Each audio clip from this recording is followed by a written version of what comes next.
Hey everyone, this is a message for your third day of chemistry. Today's activity is something called organizing the periodic table. So, to find that assignment, you're going to click on learning the periodic table. This assignment is new to anybody who's taken my class. So, for those of you that are further along in the class, you are free to do this assignment. It'll be hopefully a little interesting. So, the first step is to use what I have made. It's called a random name generator. And I am in this class as a student. So, this is what yours is going to look like. If you look at the instructions, it says to start a new attempt, scroll to the bottom, and submit. So I'm going to start a new attempt. You can see here I only have a minute to do this. Scroll to the bottom, not even looking at any of the questions, and submitting. And I click yes. Boom, I just got a point for the day. Now, what I have to do is go in and give you points for all of those questions that you didn't answer. However, you can get started on the next part of your assignment. This was just a random name generator. It doesn't have any actual value to it, excepting that it's going to give you some random stuff to start researching.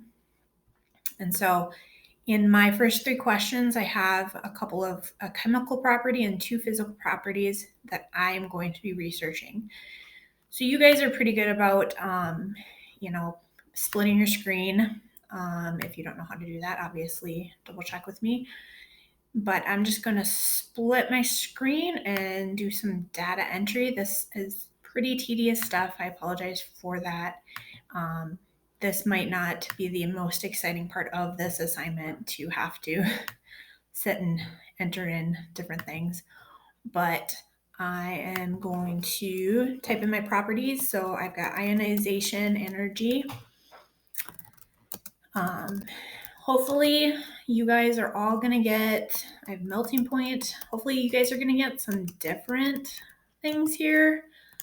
It doesn't really work if we all have the same atomic mass, if we all have the same stuff. And then this is the part that takes forever, is all of the elements. You have 23 elements. That's how I divided it up.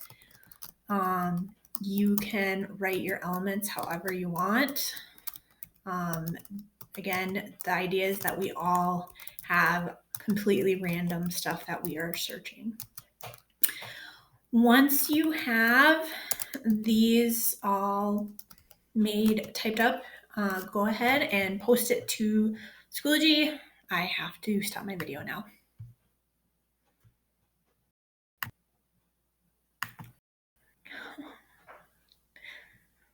It's not going to let me do this.